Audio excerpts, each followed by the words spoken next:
Mesdames et messieurs, bonjour, bienvenue à chacun dans votre émission, la matinale 5 sur 7. Nous sommes le mercredi 19 février 2025. Bienvenue à chacun et à tous donc. Nous allons conduire la barque jusqu'à 9h par la grâce de Dieu et c'est un réel plaisir pour nous, mesdames et messieurs, de vous tenir compagnie dans les premières heures de cette journée. Aujourd'hui, nous parlerons de la motivation chez les jeunes. Nous parlerons du volontariat. Est-ce que le volontariat au niveau de la jeunesse peut être un tremplin vers l'épanouissement et vers l'emploi? Nous allons en parler avec des amis, je dirais des invités venus tout simplement de l'ANPE. Après, on parlera également, c'est la grosse actualité, vous n'êtes pas sans savoir que demain jeudi 20 février 2025, le gouvernement béninois va donc lancer la commercialisation officielle des habitations à usage, disons, des habitations sociales, voilà, les logements sociaux, comme on le dit, de l'autre côté de Wedo. On va recevoir un des acteurs du projet pour nous parler réellement de quoi il est question. Mais avant tout ceci, mesdames et messieurs, on fera un tour chez le sage. Oui, le sage a une parole pour nous aujourd'hui. Installez-vous confortablement, nous allons accueillir le premier rendez-vous de l'information, ça va être avec Marcella Rossi.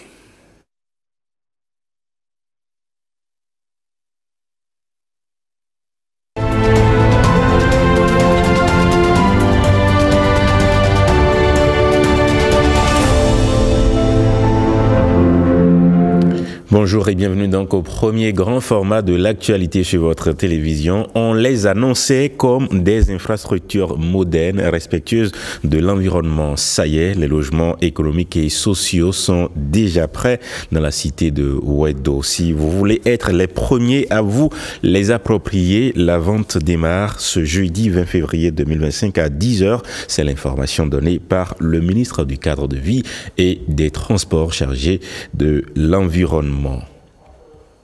Immédiatement avec nos commerciaux, vous aurez votre tableau d'amortissement.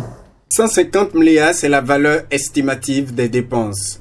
Tous les Béninois, fonctionnaires ou non, sont donc attendus à ce grand rendez-vous du lancement des logements sociaux. Aujourd'hui, nous sommes heureux de vous dire que dans l'ensemble, les logements sont prêts et donc nous pourrions commencer par faire des livraisons par jour. Donc nous travaillons sur presque 13 000 logements au total pour la première phase. Nous avons déjà livré 400 logements, 200 à Ouida, 200 à Alada. Pour ce qui concerne Wedo, immédiatement disponible, nous avons à peu près 1200 logements. Point clé du programme d'action du gouvernement PAG, la réalisation de ces nouveaux types d'habitation répond au désir de permettre aux Béninois de vivre dans un cadre décent. En donnant du logement à une certaine marge, on va baisser la pression sur les autres logements. Tout le parc de logement qui est là aujourd'hui, où on fait de la spéculation, où le logement coûte peut-être 80 000, on demande 120 000, il y a un Nigérien qui vient, qui paye 200 000, et il y a un Libanais qui vient, qui paye 300 000. Avec cette opération où on déverse en masse du logement sur le marché, eh bien, le marché va s'équilibrer et vous verrez qu'au niveau de ces propriétaires privés là, les choses vont se passer plus facilement. Le gouvernement intervient pour rééquilibrer le marché et favoriser ceux qui peuvent entrer dans une dynamique de façon à ce que la pression sur la production privée puisse se rétablir et revenir à la normale. C'est un challenge pour les promoteurs immobiliers privés parce que pour que les promoteurs immobiliers privés arrivent à mettre sur le marché un produit de la qualité dont nous parlons, au prix où nous le vendons, on attend. C'est ça le problème. Et pour vous montrer la démarche du gouvernement pour améliorer le cadre de vie, Wedo, il y a le logement G-Site qui est à côté. Aujourd'hui, bien que ce soit une promotion immobilière privée, on est en train d'améliorer le cadre de G-Site pour apporter de la voirie et de l'assainissement de façon à ce qu'il n'y ait pas une grande dichotomie entre le programme de l'État et le programme privé. Dans quel pays on a toutes ces démarches-là? Je ne sais pas. Les prix varient de 80 à 100 000 valeurs locatives. Et www.programmelogement.bj est le site dédié. Jeudi 20 février 2025, sur le site des logements sociaux à Wedo, c'est la date du rendez-vous. 70 54, un numéro vert à retenir dorénavant pour les prestations de l'ANIP. Plus besoin de se déplacer nécessairement pour des informations ou des préoccupations relatives aux actes d'état civil. L'Agence nationale d'identification des personnes optimise ses prestations avec un centre d'appel accessible à tout moment de la journée. Ulvaeus Balogun et Igor Ayoso nous en parlent davantage. Au cœur de l'Agence nationale d'identification des personnes ANIP, un centre d'appel moderne répond aux préoccupations des citoyens sur l'état civil. Que ce soit pour l'obtention d'un acte de naissance sécurisé, d'une carte d'identification personnelle CIP ou de la carte d'identité biométrique, des opérateurs sont disponibles pour guider et informer les citoyens en temps réel. Bonjour madame, bienvenue au centre d'appel de l'ANIP. En quoi pouvons-nous vous aider? Chaque jour, des centaines d'appels sont traités ici. Les citoyens posent diverses préoccupations. D'accord, vous avez fait la demande de votre CIP en ligne. Et durant le processus, d'accord, un mot de passe est envoyé sur votre numéro de téléphone, ce que vous n'avez pas reçu. À l'autre bout du fil, une citoyenne qui a fait une demande de carte d'identification personnelle. Le que vous utilisez actuellement est le même que celui que vous avez donné pendant le ravitaillement. Grâce à ce centre, les citoyens n'ont plus besoin de se déplacer systématiquement. Une simple consultation téléphonique leur évite des heures d'attente et des tracasseries administratives. Au quotidien, nous recevons des réclamations relatives aux corrections, au retard dans les traitements des demandes d'actes et certificats dans les unités déconcentrées et sur notre plateforme e-service ou sur l'application ANIP BJ. Nous assistons également les usagers dans l'installation de nos applications et l'utilisation de nos services en ligne. Nous les formons également à utiliser notre application et notre plateforme e-service. Avec ce centre d'appel, l'ANIP poursuit sa modernisation et améliore la relation avec les citoyens. Nous recevons en moyenne 500 réclamations par jour, tous canaux confondus, dont 250 par WhatsApp, en moyenne 200 par appel sur le numéro vert, et 50 en moyenne par mail. Quand il s'agit d'une demande d'information, nous renseignons et informons l'usager, séance tenante. Mais quand il s'agit d'une plainte qui nécessite une expertise approfondie d'un niveau 2 ou d'une autre direction, ces réclamations-là sont enregistrées via notre système de gestion de plainte et escaladées à l'entité concernée. Donc le traitement peut varier de 24 heures à 10 jours. Tous les canaux de communication sont pris en compte par l'ANIP dans ce centre d'appel. Le centre d'appel a la capacité de recevoir via différents canaux que sont le mail serviceclient@anip.bj, notre numéro vers le 70 54 et notre numéro WhatsApp accessible au 01 48 50 00 00. Le centre d'appel est aussi constitué d'agents capables de répondre aux usagers dans plusieurs langues locales, nationales et internationales. Nos agents sont polyglottes et hautement qualifiés pour répondre aux demandes des usagers en français, en anglais et également dans 10 différentes langues locales. Au nombre de ces langues locales, nous avons l'Idacha, le Bariba, le Dindi, le Nago, le Goun, le Fon, le Mina, le Peda, le Zerma et le Yoruba. Le centre d'appel de l'ANIP apparaît alors comme un dispositif essentiel qui permet de rapprocher l'administration des usagers avec pour ambition un service public plus réactif et accessible à tous. 70 54 est donc le numéro à retenir dans ce sens. Les artisans bénéficiaires du volet formation du projet Arche pour le compte de l'année 2024 reçoivent leur attestation de fin de formation. Ils sont au nombre de 3371 à avoir bénéficié pendant plusieurs jours de cette formation entièrement à la charge de l'État. À la remise de diplômes officiels, Jennifer Sakivi et Alexis Kenov. C'est un nouveau départ pour ces différents corps de métier. Plus de 3000 artisans sur toute l'étendue du territoire national sont bénéficiaires du volet renforcement de capacité du projet Assurance pour le renforcement du capital humain. Ils sont désormais mieux aguerris pour faire face aux besoins de leur clientèle et leur apporter pleine satisfaction. Nous avons, selon nos métiers, été renforcés sur différentes notions très capitales pour la bonne marche de nos activités professionnelles. Les artisanes et les artisans que nous sommes avons beaucoup appris. Nos compétences ont fortement progressé. En plus des formations métiers, les artisans bénéficient d'un complément de formation en éducation financière et qui est organisé en partenariat avec le Fonds de développement de l'artisanat et la Direction générale de la microfinance du ministère des Affaires sociales. Les formations que vous avez reçues ne sont pas seulement des acquis techniques.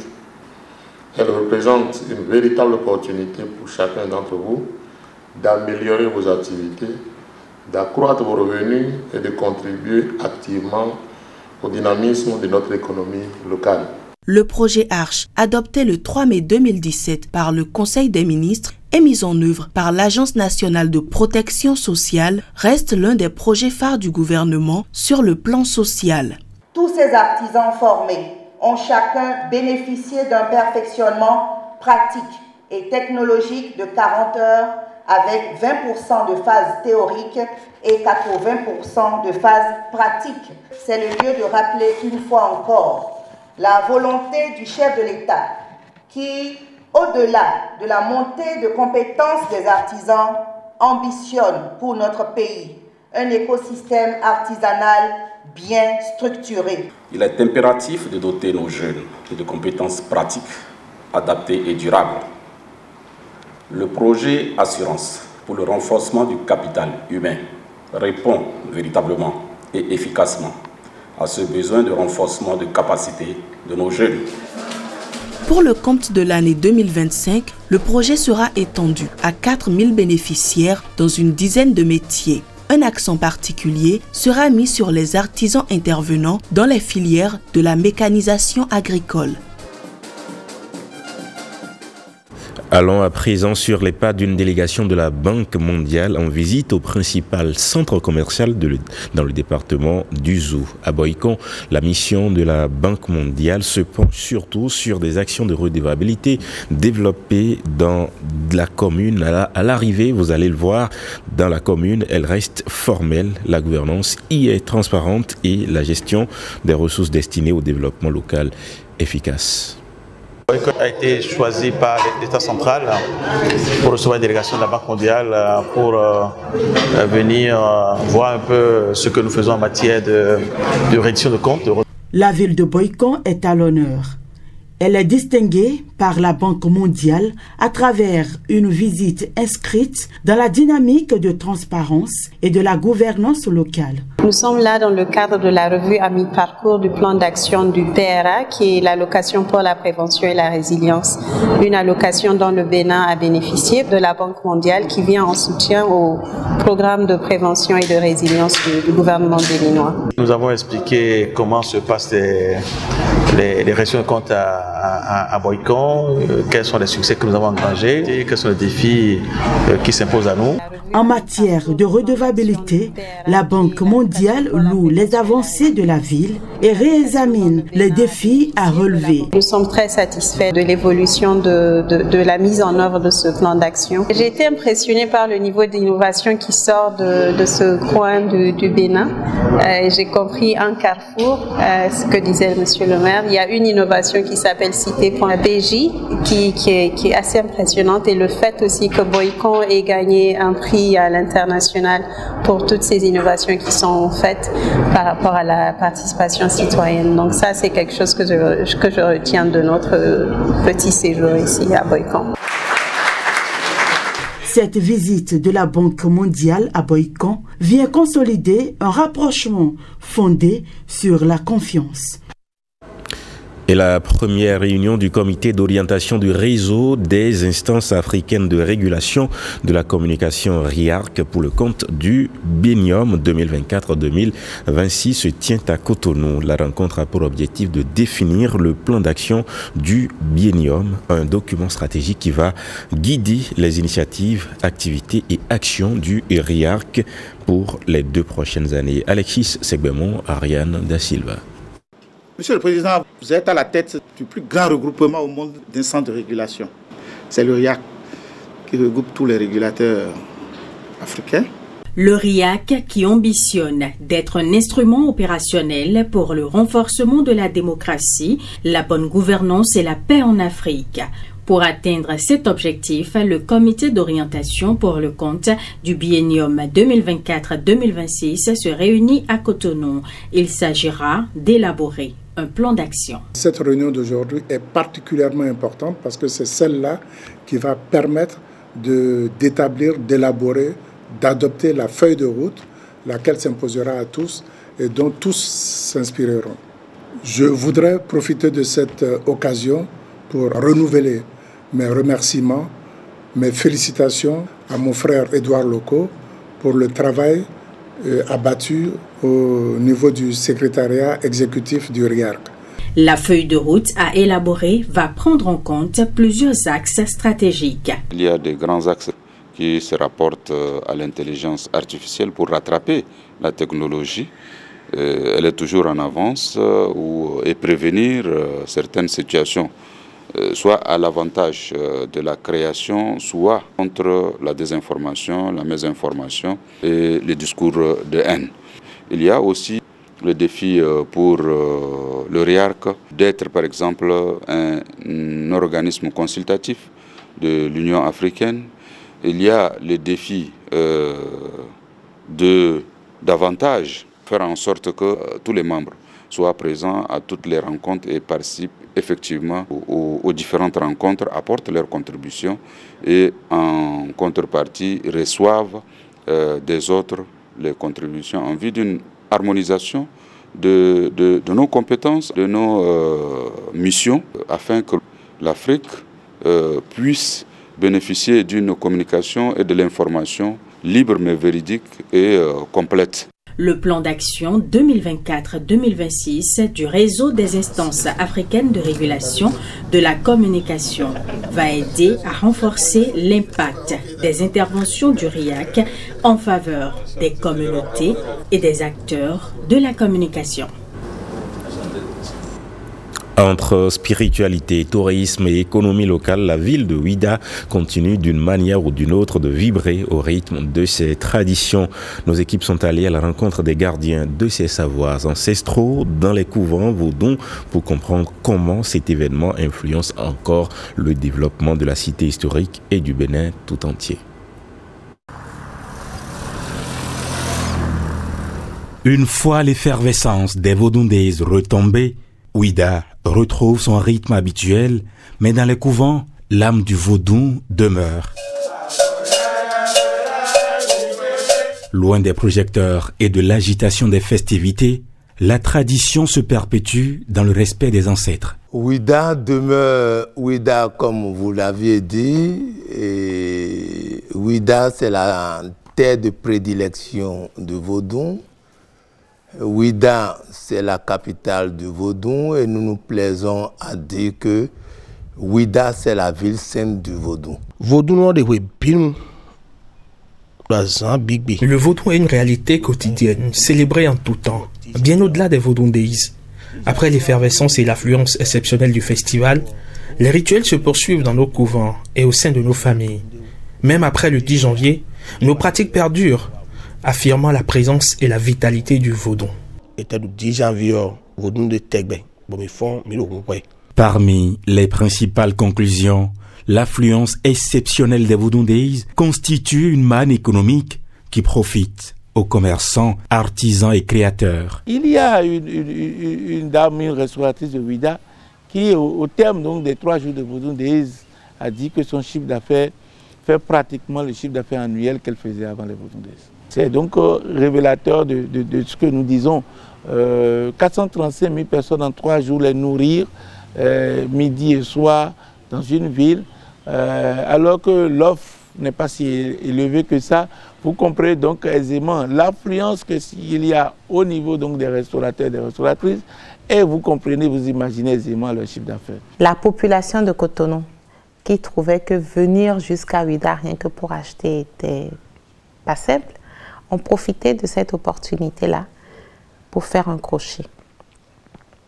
D'un autre côté, il y a eu beaucoup de touristes. Certains quand même ont fait un petit crochet par ici et nous ont rendu visite. De la préservation des traditions dans les couvents à l'essor de la mode inspirée du vaudou, en passant par l'implication de l'État, chacun a joué un rôle dans cette dynamique. Aujourd'hui, si nous fêtons avec beaucoup plus de joie, beaucoup d'apothéose, et que nous sommes planifiés sur 2 ou 3 jours pour fêter le Vaudou Days, c'est parce que l'Assemblée a pris une loi. La veille de cette fête est fériée. Partout ailleurs, c'est le lendemain qu'on férie. Mais puisque nous devons coller à notre culture, à nos réalités d'ici, nous savons que les libations en matière de vaudou, en matière culturelle, en matière de célébration de nos cultes, se font la veille ou des fois l'avant-veille.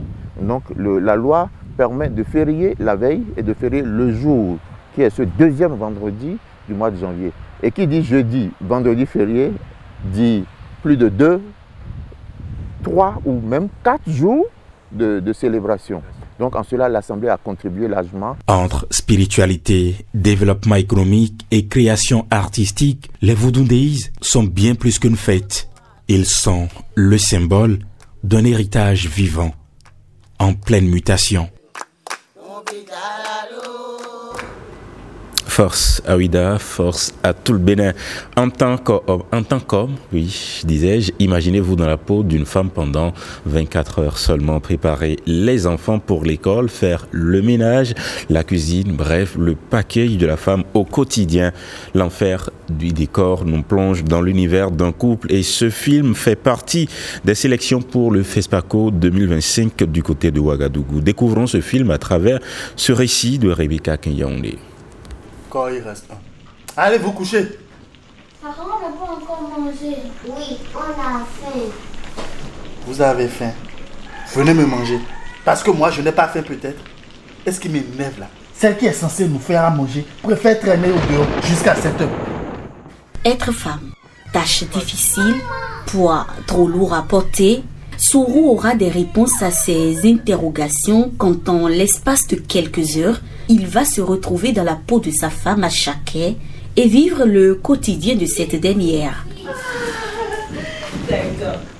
Alors l'enfer du décor relate l'histoire d'un couple, à Chaké et son mari qui, au lendemain d'une dispute, celui-ci va se retrouver dans le corps de sa femme pour vivre son quotidien, c'est-à-dire s'occuper des enfants, aller au travail, faire l'expérience des règles douloureuses, faire l'expérience aussi des escarpins et de toute la charge mentale en fait qui pèse sur une femme au quotidien.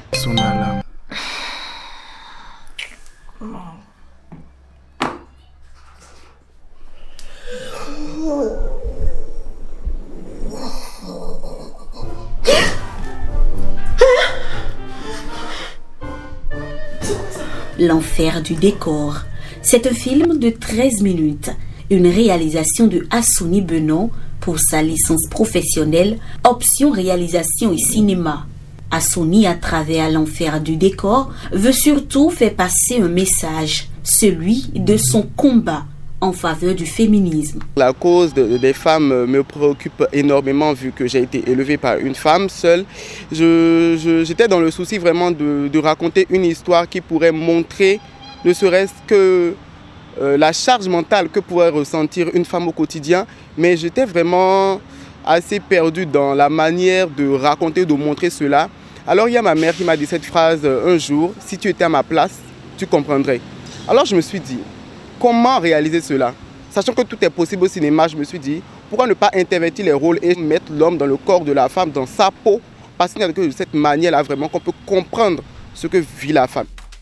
L'enfer du décor a déjà conquis le public béninois à travers 2 nominations lors du Festival Cinéma 229. Fort de ce succès, l'enfer du décor est sélectionné parmi les films qui vont hisser le drapeau béninois au FESPACO 2025, le festival panafricain du cinéma et de la télévision de Ouagadougou. Je suis incroyablement heureux et donc j'espère que ce film, même s'il ne remporte pas le prix, vraiment atteigne la cible et qu'il passe le message voulu. Chérie, tu as fait un mauvais rêve. Merci Seigneur.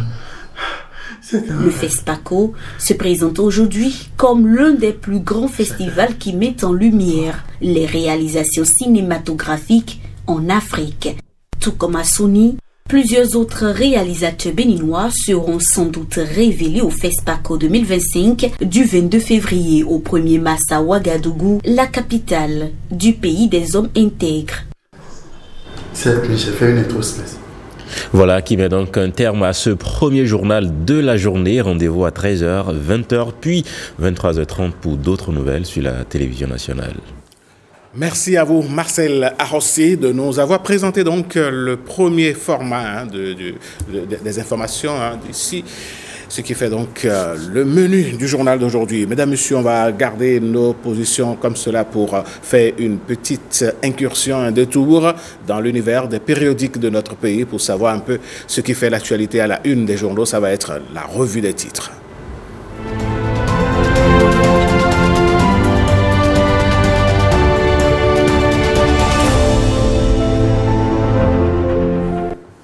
La revue des titres, c'est avec vous, Marcel Arrossi. À la une donc des quotidiens parus et parvenus à notre rédaction aujourd'hui. Voici les titres qui pourraient vous intéresser en attendant la revue de presse en fin d'émission. Nous démarrons par le quotidien Le Potentiel. Fake news ni démission. Supposée démission du procureur spécial de la Cour de répression des infractions économiques et du terrorisme. Fake news ni démission, ni limogeage, ni remplacement.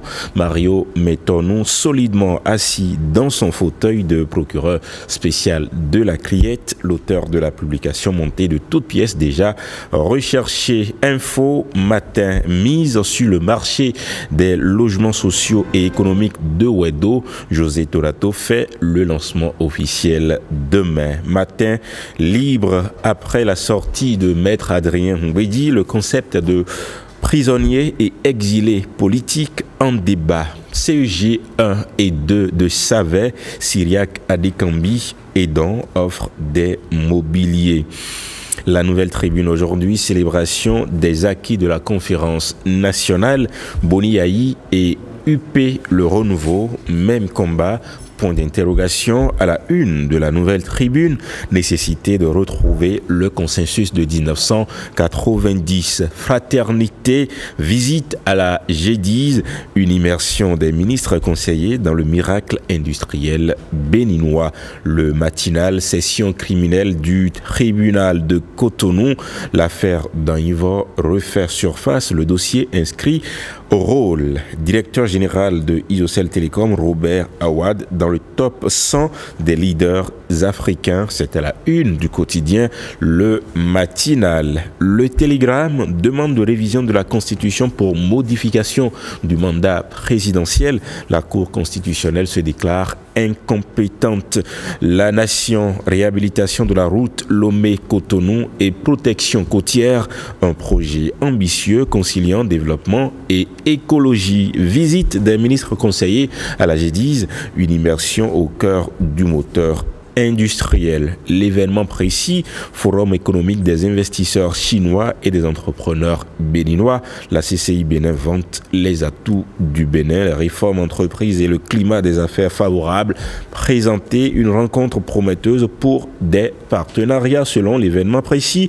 Politique, Boni Yayi rencontre Idi Kolaolé, des visites incessantes et intrigantes du président Boni Yayi, s'exclame l'événement précis à la une. Bénin Intelligent, cité de Ouedo, 11 000 logements accessibles dès demain. TV5 Monde à l'international, avancée du M23 en RDC. Londres convoque le plus haut diplomate rwandais. Le pays avancé du M23 et appelle à la démission du chef de l'État en RDC. Félix Tshisekedi est-il à plaindre? Point d'interrogation. VOA, RDC, l'ONU accuse le M23 d'avoir exécuté des enfants à Bukavu. Wakatsira en RDC, les cris des enfants noyés dans le Varkam, des armes. 3 enfants tués par le M23 déplore l'ONU qui espère recueillir davantage d'informations dans un est de la République démocratique du Congo où la confusion est lourde à couper au couteau. L'humanité en RDC, avancée du M23 et des forces rwandaises au sud Kivu, mise en garde du Burundi, double jeu de l'Ouganda, comment le conflit risque de s'embraser? Point d'interrogation. Walf quotidien au Sénégal, Adama Lam, porte-parole du secteur privé, nous ne sommes pas de petits bras, et Ousmane Sonko, Premier ministre, déclare l'affairisme d'État, c'est terminé. Terral quotidien, toujours au Sénégal, 4e édition du Forum des petites et moyennes entreprises. Sonko va soutenir les entrepreneurs sérieux. Chefs d'entreprise et gérants des PME et PMI, vous constituez le socle de notre économie. J'engage le gouvernement à accélérer la mise en œuvre de programmes pour le financement massif et sécurisé des PME et PMI, déclare le Premier ministre Ousmane Sonko au Sénégal. Voilà pour les titres, la revue de presse dans un instant. Merci à vous, mon cher Marcel Arrossi. On vous retrouve en fin d'émission pour plus de détails, comme vous savez si bien le faire.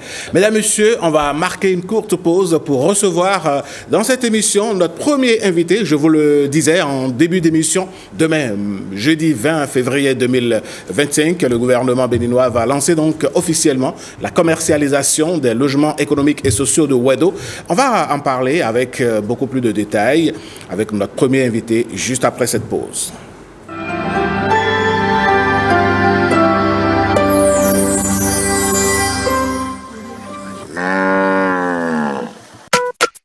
La limitation de la transhumance et l'interdiction de la transhumance transfrontalière a commencé par donner aux éleveurs beaucoup de leçons.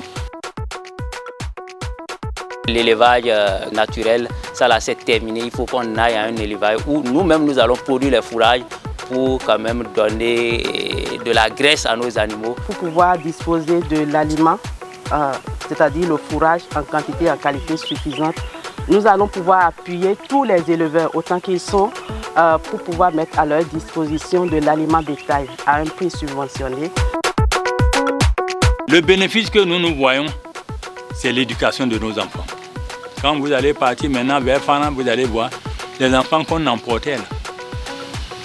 Ils ne sont plus partis, ils sont à l'école. Il faut remercier le gouvernement et remercier le projet POSEP. Si nous ne changeons pas notre méthode, nous allons disparaître. Les éleveurs doivent pouvoir prendre leurs dispositions très tôt pour pouvoir assurer l'alimentation des animaux, si tel est qu'ils veulent vraiment continuer dans cette activité-là. Il faut qu'on aille au fourrage, à la production du fourrage. C'est tout ce que je peux dire à nos éleveurs et qu'on essaie à chaque fois de leur répéter le pâturage naturel, qu'on doit mettre fin à ça parce qu'aujourd'hui c'est la source des conflits au niveau de toutes les communes du Bénin.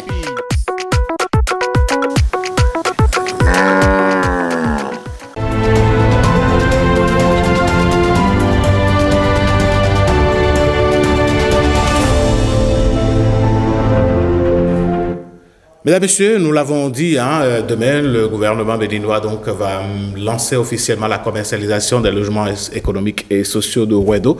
Les Béninois, d'ici et d'ailleurs, pourraient donc être amenés à prendre possession de ces logements-là. Mais quand on parle de logements économiques et sociaux, qu'est-ce que c'est en réalité? Est-ce qu'on a vraiment l'intérêt qu'il faut pour aller sur ce terrain-là? Qu'est-ce qu'on gagne à s'engager? Eh bien, on va en parler avec un invité, Monsieur Raymond Aboki. Bonjour. Bonjour, monsieur le journaliste. Vous êtes le directeur du développement et de la promotion immobilière au niveau de la société immobilière, voilà, d'aménagement urbain SIMO. Tout à fait. Vous êtes là pour nous parler des logements sociaux. Des logements sociaux dont le lancement commercial est fin prêt. Donc le lancement se fera officiellement demain, comme vous l'avez dit. Donc toutes les équipes de la CIMO sont disponibles, se tiennent déjà prêts donc, pour cette aventure qui démarre. D'accord. Alors, quels sont les types de logements que l'on retrouve à Wedo? Alors, le programme 20 000 logements, c'est un programme qui est conçu sur la base d'un besoin issu des études donc, du Bénin par rapport à la taille des ménages.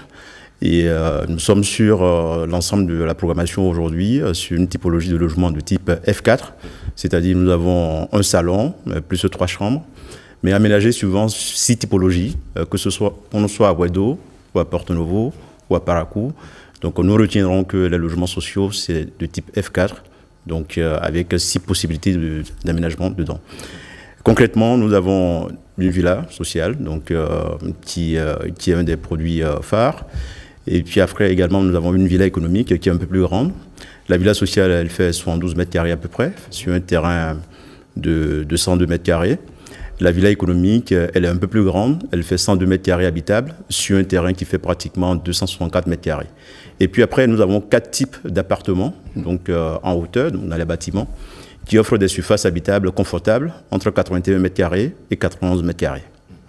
Ok. Alors, c'est tellement impressionnant ce que vous dites, mais quand on regarde un peu ce type de logement, quelles sont les cibles, à quelles cibles cela s'adresse-t-il réellement?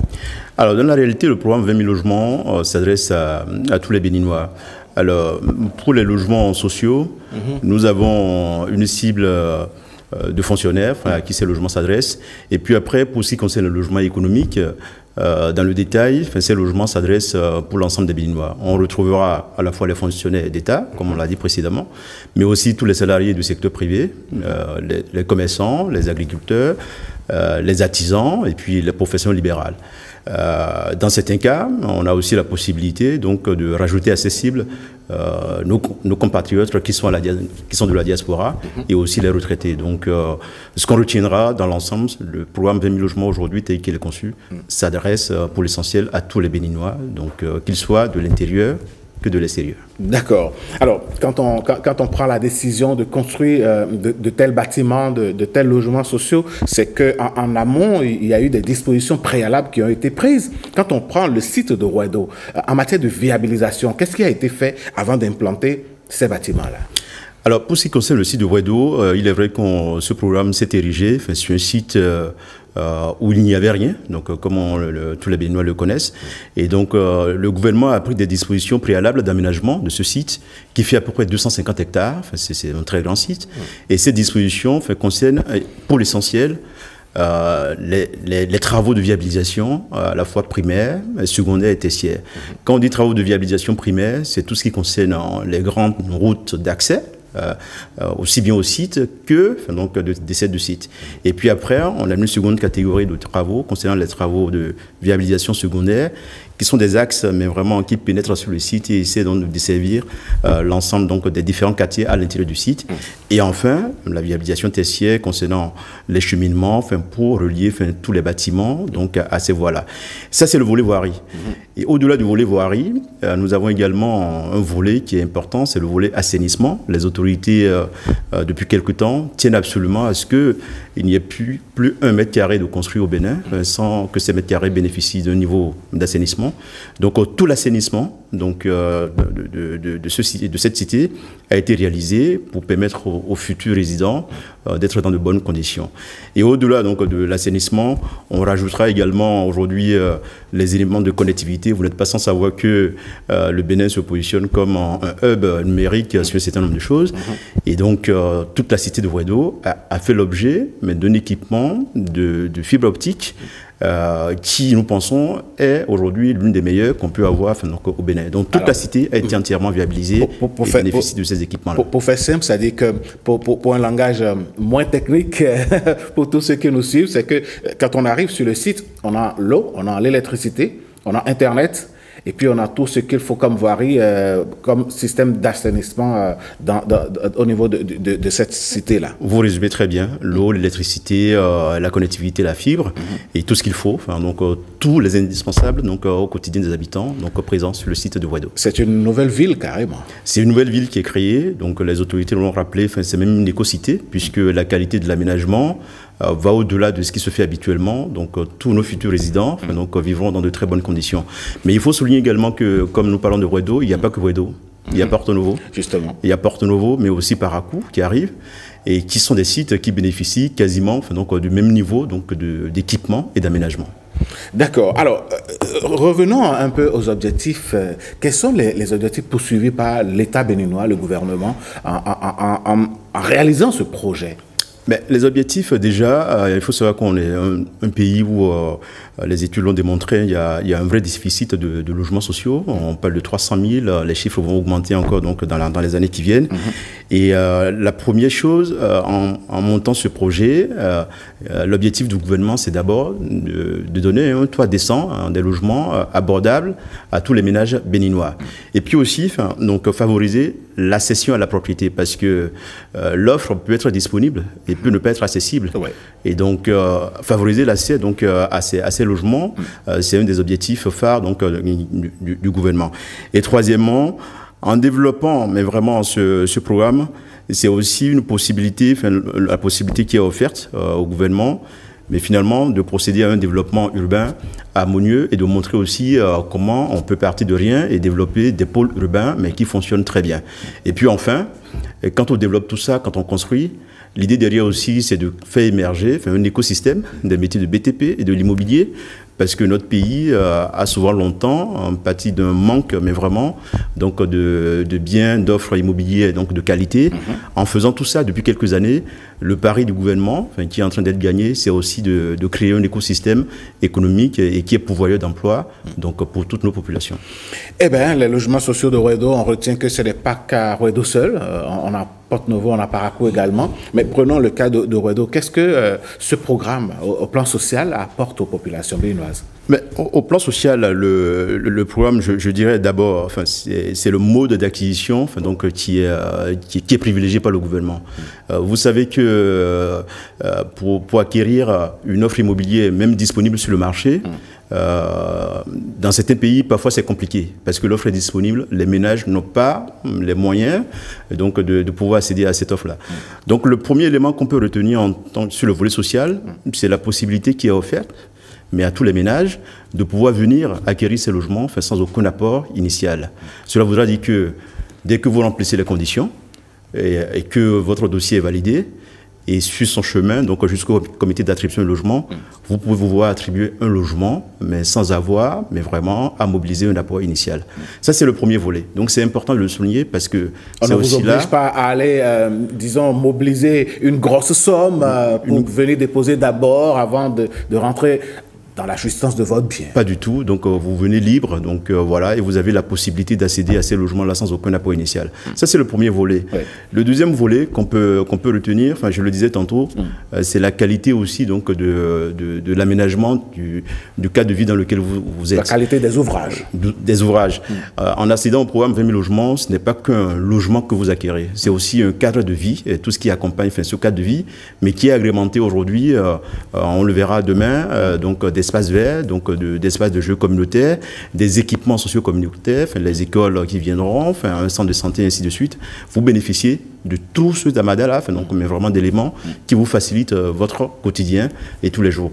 Et enfin, il y a un élément qu'on rajoutera, c'est également la sécurité qui accompagne finalement en fait votre acquisition. Justement, on devrait en parler parce que là, une cité, c'est tout le monde, mais aussi c'est aussi des individus peut-être mal intentionnés. Il y a certainement ça, mais pour lequel le gestionnaire que nous serons, on sera amené donc effectivement donc à faire en sorte que les futurs résidents jouissent paisiblement de leur bien. Mais surtout la sécurité que je voulais évoquer tantôt, c'est surtout la sécurité foncière de votre bien, la sécurité immobilière. Donc on est sur un site qui a fait l'objet d'un titre foncier, et donc quand vous acquérez un logement sur le site de Ruedo, à Parakou, à Porte-Novo, c'est aussi la garantie de votre patrimoine dans le temps, sans avoir le risque d'un litige qui vient après. Dans 40 ans, un individu ne va pas se lever pour dire « bon, c'est mon père qui avait vendu ici, et soit vous augmentez le prix, vous rachetez, ou bien on démolit ». Il n'y a pas ce risque-là. Tout à fait. Tous ces éléments-là concourent en fait, mais vraiment à une qualité de vie et qui rentrent donc dans le volet social donc, de ce programme-là. Et oui, les logements sociaux de Ruedo, la cérémonie officielle aura lieu demain jeudi. Alors, monsieur Raymond Aboki, voilà, j'y arrive. Vous êtes le directeur du développement et de la promotion immobilière. Dites-nous si vous avez une adresse à l'endroit des Béninois qui nous suivent en ce moment en attendant la cérémonie qui sera pilotée demain par le ministre lui-même. Alors si on a un mot à adresser à nos compatriotes, c'est d'abord de les rassurer. Donc déjà, déjà de leur dire que la CIMO, nous, on est prêts. On est prêts au niveau de la CIMO. Tous nos points de vente sont prêts, que ce soit à Porto Novo, à Boedo, même sur le site, à Cotonou et prochainement aussi à Parakou. Et un élément surtout que tous les Béninois doivent avoir à l'esprit, c'est que le parti qui a été pris, c'est de centraliser toutes les demandes, mais via une plateforme, qui est une plateforme gouvernementale, conçue, suivant les standards que nous connaissons depuis quelques années, sécurisée, et que toute la démarche, donc, elle est 100% en ligne, mais nous sommes aussi disponibles donc, dans nos points de vente pour apporter un appui donc, à nos parents qui ne pourront pas en termes d'information et peut-être même possiblement en termes d'enrôlement pour nos parents, certains de nos parents qui ne pourront pas seuls aller sur Internet. Et puis surtout enfin, un élément important sur la transparence, tout le processus étant digitalisé, nous avons la possibilité de tracer toutes les actions qui sont menées sur un dossier depuis l'entrée dans nos bases jusqu'à l'attribution du logement. Et donc cet élément, il est important et c'est un souci constant du cahier des charges que le maître d'ouvrage, le gouvernement a confié à la CIMO, de faire en sorte que toute la procédure soit transparente du début jusqu'à la fin. Pour qu'on ne parle pas de népotisme après. Tout à fait. Donc on a un dernier mot donc, à dire à nos compatriotes, c'est de souscrire massivement dès demain. La plateforme sera disponible, opérationnelle, à ces logements-là. Et nous le garantissons donc, dans le traitement donc, de leur demande, la totale transparence telle que l'a voulu faire le maître d'ouvrage. Merci à vous, Monsieur Raymond Aboki. Merci de nous avoir donné toutes ces informations, tous ces détails. Rendez-vous demain, certainement, par la grâce de Dieu. Toute la population béninoise va enfin découvrir et puis se lancer dans le processus d'acquisition de ces logements sociaux et économiques mis à leur disposition, je vais dire, par le gouvernement béninois. On vous souhaite beaucoup de courage à la CIMO. Merci. Allez. Merci mesdames, messieurs, voilà, c'était là Monsieur Raymond Aboki que nous recevrions. Il est le directeur du développement immobilier et du développement et de la promotion immobilière au niveau de la société immobilière et d'aménagement urbain CIMO. On va marquer une pause pour recevoir notre première chronique. Comment faire une dénonciation auprès de la cellule d'analyse et de traitement des plaintes et dénonciations des faits de corruption? 1. Rendez-vous sur le site web www.dénonciation.bj depuis votre navigateur. 2. Cliquez le menu dénoncer dans la barre de menu. 3. Remplissez le formulaire de dénonciation qui s'affiche avec des preuves, si vous en avez, et renseignez un code secret à 4 chiffres qui vous permettra de suivre votre dénonciation. 4. Déclinez votre identité si vous le souhaitez ou continuez en tout anonymat. 5. Notez le code de suivi qui s'affiche sur votre écran pour suivre le traitement de votre dénonciation. 6. Enfin, si vous aviez renseigné une adresse email valide, vous recevrez une notification dans votre boîte email avec le code de suivi. Vous pouvez aussi appeler gratuitement le numéro 155 pour soumettre vos préoccupations. Tous ensemble, œuvrons pour la consolidation de la bonne gouvernance au Bénin.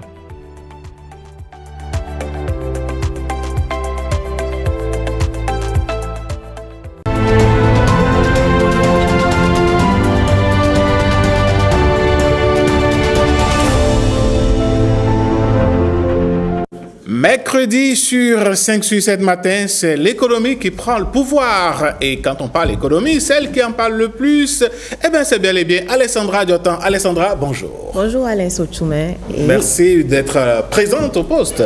C'est un plaisir. Vous avez choisi aujourd'hui de nous parler de la pression fiscale au Bénin, mais surtout les nouvelles mesures des autorités béninoises pour alléger un tout petit peu la tâche aux entreprises. Exactement, pour assouplir donc, la tâche aux entreprises. Les allègements fiscaux, mesdames, messieurs, c'est de cela que nous allons parler ce matin. C'est ce qui nous intéresse. On va donc parler des impôts, des contribuables, des entreprises et donc de la fiscalité avec notre expert fiscaliste Rodrigue Bekou, un habitué de ce plateau. Rodrigue Bekou, bonjour. Bonjour. Et merci de toujours répondre à notre invitation. C'est un plaisir.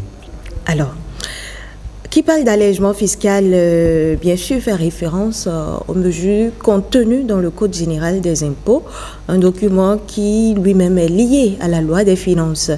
Je propose donc qu'on commence par une clarification conceptuelle. Rodrigue Bekou. Alors, chaque année, on vote une loi dite loi de finances qui prend en compte en réalité toutes les ressources qu'on aura mobilisées et les dépenses à faire donc, de ces ressources-là.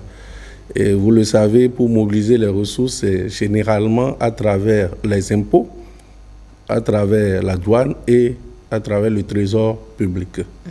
Et au niveau donc de ces impôts, il y a généralement des mesures nouvelles. Il y a des mesures qui sont reconduites et enfin des mesures qui modifient la substance du Code général des impôts. Et le Code général des impôts est en réalité retrace tout ce qu'il y a comme impôt au niveau des différentes lois de finances dans le temps. Donc chaque année, la Direction générale des impôts a commencé par sortir un Code général des impôts. Ce n'était pas le cas antérieurement. Donc il y a en vigueur déjà en 2025 le Code général des impôts. Ok, c'est un document qu'on prend chaque année, c'est ça? Qu'on renouvelle à chaque fois? Le Code général des impôts, on peut ne pas l'éditer chaque année. La loi des finances, c'est chaque année. Et c'est l'actualisation du code antérieur qui donne le code de chaque année. Donc si nous avons le Code des impôts 2024 et qu'il y a eu des modifications à travers la loi des finances 2025, on aura à la suite un Code général des impôts 2025 qui va prendre ce qui existait en 2024, plus les modifications de la loi des finances 2025. Alors, qu'est-ce qu'un allègement fiscal?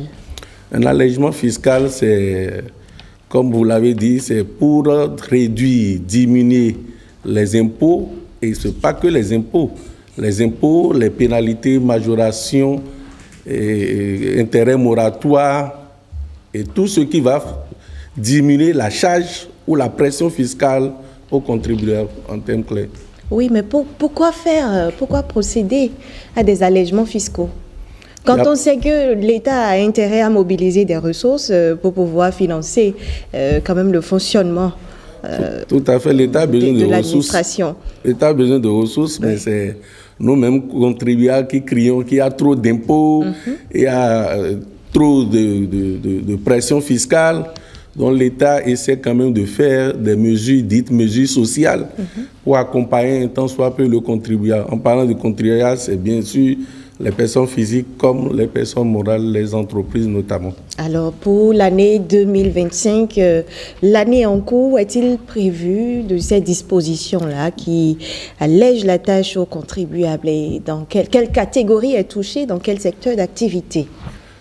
Bien évidemment, chaque année, il y a toujours des mesures pour alléger un peu la tâche aux contribuables. Cette année également, nous en avons.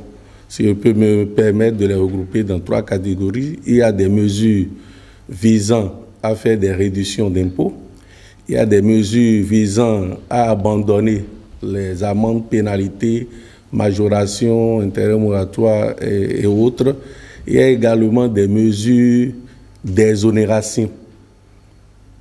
Donc si nous prenons la première catégorie, où nous avons la réduction, n'est-ce pas, des impôts, lorsqu'on crée une nouvelle entreprise qui est à l'impôt sur la société ou à l'impôt sur les bénéfices d'affaires, il y a une réduction de 25% la première année, une réduction de 25% la deuxième année et une réduction de 50% la troisième année, à condition que la première année, ces entreprises n'aient pas réalisé un chiffre d'affaires de plus d'1 milliard de francs CFA.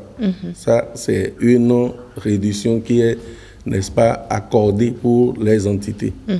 En parlant toujours de mesures pour alléger donc la tâche aux contribuables, nous avons dans cette catégorie, nous avons des mesures visant à abandonner les pénalités, intérêts moratoires et consorts.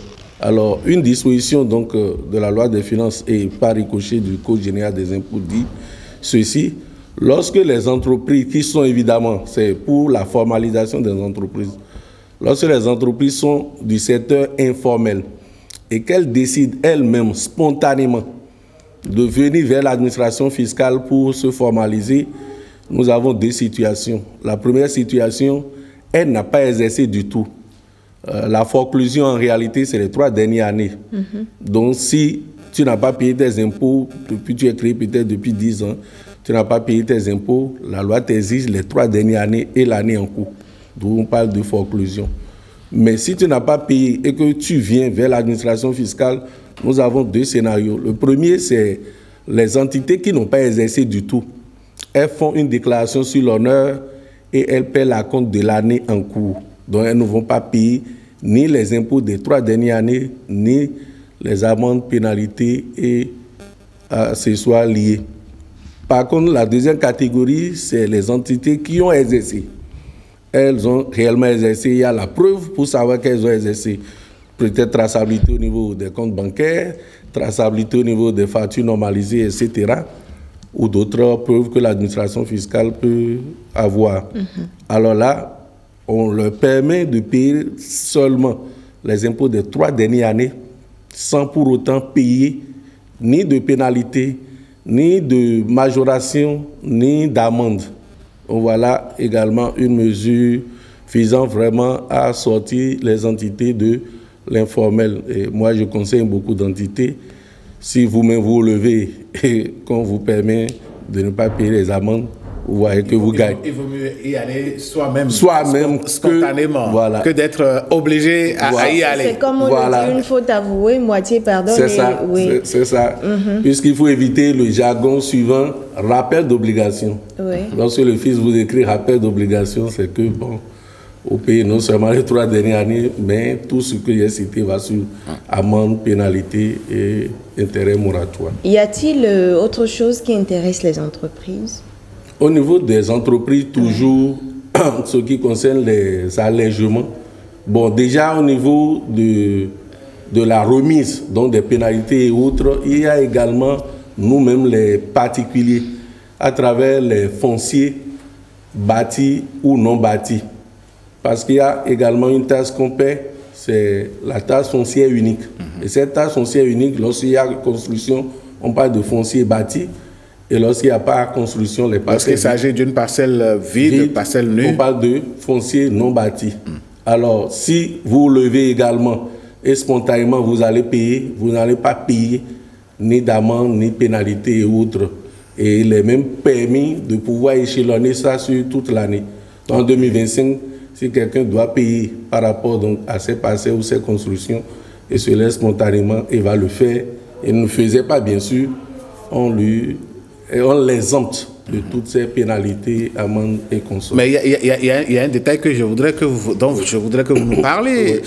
Le citoyen qui avait l'habitude de payer l'impôt foncier unique et qui, à un moment donné, s'est arrêté de le faire, est-ce que quand il revient spontanément après lui-même, est-ce qu'il bénéficie de l'allègement? Il va bénéficier, puisque l'objectif, c'est le fait de revenir spontanément.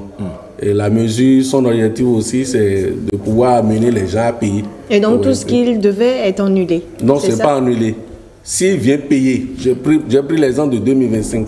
Je me laisse spontanément, je viens payer 2025, je ne vais pas payer amende, pénalité et consorts. D'accord. Voilà. Et donc c'est là-dessus qu'il bénéficie de remises sur les amendes tout à fait. Et les pénalités. Tout à fait. Nous entendons dire souvent que lorsque l'État veut favoriser un secteur d'activité, il crée des situations qui favorisent la venue d'investisseurs. Tout à fait. Alors, sur les importations, est-ce qu'on remarque particulièrement dans ce sens aussi des mesures d'allègement?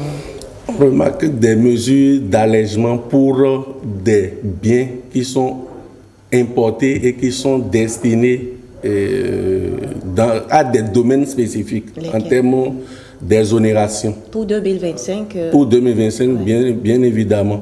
Donc, je vais parler donc des mesures d'exonération de façon générale parce que c'est aussi une mesure d'allègement.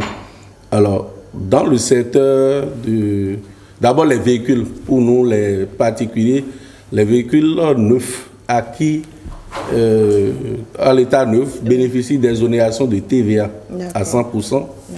Et il y a également des exonérations de droits de douane. Bon, c'est 90, 95 et 100% selon le type de véhicule. Lorsque vous importez pour le domaine de l'art, vous aurez à bénéficier, n'est-ce pas, de mesures d'exonération, parce qu'on veut encourager ce secteur-là. De la même façon, dans le domaine de l'agriculture et de l'industrie, il y a également des exonérations si vous importez des matériels neufs pour pouvoir mener ces activités d'agriculture et d'industrie. Toujours en matière donc, de mesures, lorsque vous achetez des camions, des minibus et qu'on sort en état neuf aussi, il y a également, puisque c'est destiné à transporter la population, donc c'est pour le transport des personnes et également des exonérations. En parlant d'exonération, il y en a encore dans d'autres catégories. Donc s'il y a des préoccupations, je prends en attendant. Oui, mais je propose qu'on en parle. D'accord. Ouais. Toujours en parlant d'exonération, tout ce qui est dans le domaine agricole bénéficie d'exonération sur tous les impôts. Sur tous les impôts. Est-ce que vous pouvez vous faire plus clair? Parce que là, ça m'intéresse. Oui. Vous êtes dans le domaine de l'agriculture. Quand on parle d'agriculture, il s'agit de quoi? Élevage, pisciculture, quoi d'autre? Vous faites des spéculations? Donc, non, pas spéculation. Vous produisez le maïs, la production végétale. Voilà, production. Je ne parle pas de celui qui achète et revend le maïs, par exemple. Donc, si vous êtes producteur, vous ne payez pas de TVA. C'est exonéré à 100%. Vous ne payez pas d'impôt sur le revenu. Puisque ce que vous vendez, vous pouvez gagner. Vous ne payez pas d'impôt sur le revenu. Donc, disons que l'activité agricole, elle est exonérée sur tout type d'impôt. Ça, c'est très important. Et donc, il n'y a rien que l'exploitant agricole paye? Non, sauf si elle va mettre peut-être ses soins à la banque. En ce moment, elle va payer la TAFA, taxe sur activité financière et assurance. Mais spécifiquement lié au domaine de l'agriculture, c'est exonéré. Et quand il transforme ce qu'il produit? S'il transforme déjà, ce n'est plus un produit agricole. La transformation, ça fait de l'industrie. Maintenant, s'il se met dans la peau à la fois de producteur et de transformateur, côté transformation, il va payer les impôts, évidemment, puisqu'il a créé une valeur ajoutée, donc il va payer la TVA. Je voudrais qu'on revienne au niveau des véhicules et qu'on éclaire les populations. Parfois, à bon droit, certains citoyens ne comprennent pas pourquoi ils doivent payer des droits de douane élevés quand ils vont chercher leur véhicule sur les packs automobiles d'occasion et pendant que ceux qui vont acheter des véhicules neufs chez les concessionnaires ou qui en importent sont exonérés de douane. C'est vrai, vous avez dit c'est pour transporter les citoyens et tout ça, mais est-ce que c'est la seule raison? Qu'est-ce qui motive l'État à mettre beaucoup plus d'impôts de l'autre côté et à en enlever complètement de ce côté-ci? L'objectif également, c'est pour lutter contre la pollution de l'environnement. Vous-même, vous le savez. Quand on prend un véhicule neuf, ça pollue moins que si on prend un véhicule usagé. Vous pouvez appeler ça usagé, excusez le terme. Parce que les gens appellent ça et disent j'ai acheté un véhicule neuf, mais ce n'est pas peut-être un véhicule de deuxième main ou troisième main. Donc l'objectif fondamentalement, c'est de protéger l'environnement aussi. Et encourager à prendre les véhicules neufs. C'est des véhicules qui ne vont pas dégrader l'environnement aussi facilement. D'accord. Et donc, vous étiez en train de lister les autres secteurs qui bénéficient d'allègements fiscaux. Évidemment. On a parlé de l'agriculture. On a parlé de l'agriculture. Y a-t-il d'autres? J'ai parlé aussi de l'industrie, pour tout matériel importé, je l'avais déjà dit. Déjà, il y a un gain pour le transformateur. Naturellement. Qui importe des machines neuves tout à fait, pour son business. Pour son business. Il bénéficie des exonérations. Au niveau des sociétés coopératives, il y a également une exonération sur l'impôt sur le revenu. C'est une exonération pour encourager les sociétés coopératives. Elles n'ont pas tendance véritablement à faire une activité commerciale, les coopératives. C'est un regroupement de membres qui produisent et qui répartissent entre eux. Donc même s'il y a de gains à ce niveau, ils reçoivent de l'exonération. Donc de façon globale, dans la loi des finances 2025, c'est ce qu'on peut citer en termes donc, de mesures d'allègement, d'exonération, de remise, d'amendes, pénalités hautes et même de réduction. Justement, comment bénéficier de tout cela? Y a-t-il des procédures particulières à suivre? Il n'y a pas de procédure particulière à suivre dès lors que la loi le dit. Dès que c'est prévu dans la loi, et vous obtenez si vous répondez aux conditions. Ça veut dire, par exemple, je me lève et j'achète une voiture neuve, c'est que je bénéficie, n'est-ce pas, de l'exonération. C'est des cas où vous faites des, comment on appelle ça, des activités, non, les moyens de paiement. Vous faites donc une opération où, avec une entité qui est exonérée, vous envoyez votre facture et cette facture doit faire l'objet de TVA. Mais cette organisation qui est exonérée vous paie hors taxe. C'est en ce moment que vous avez une procédure à faire au niveau de la mission fiscale, au niveau de la Direction générale des impôts, pour entrer en possession donc de votre impôt que vous n'avez pas pu percevoir. Si ce n'est pas le cas, et que c'est des exonérations expresses qui sont dans le Code général des impôts ou dans la loi des finances, vous n'avez rien à faire pour en bénéficier. Mais il faut avoir l'information. Justement, l'information. Le pouvoir. Non, les gens n'ont pas l'information. Ce que j'ai dit, par exemple, pour les entreprises qui sont dans l'informel, beaucoup ne le savent pas. Donc, voilà un peu. En matière d'impôts, pour être informé, la plupart du temps, comment faire? Où aller? Pour être informé, la première des choses à faire, il faut lire la loi des finances et le Code général des impôts. Ça, c'est autodidacte. Deuxième des choses, il faut suivre des formations de ceux qui sont dans le domaine. Troisième source, il faut aller vers la Direction générale des impôts.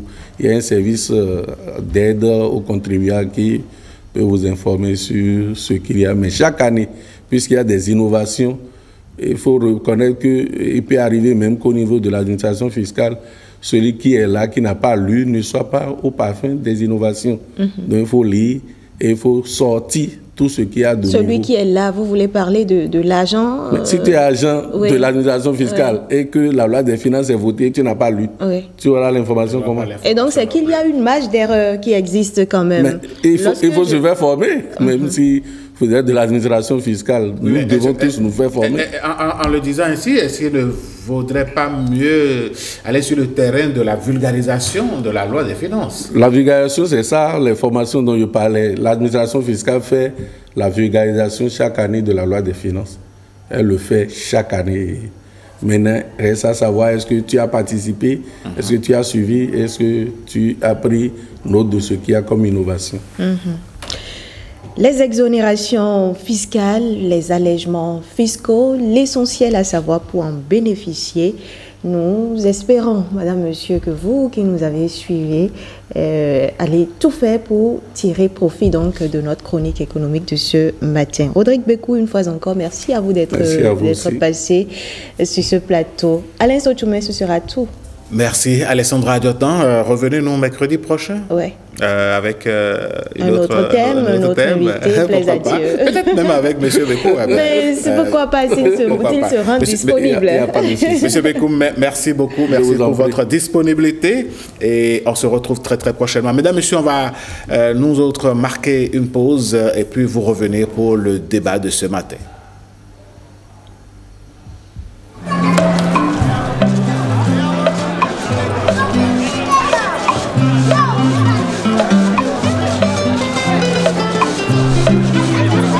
Mes amis, c'est bien votre adjoint.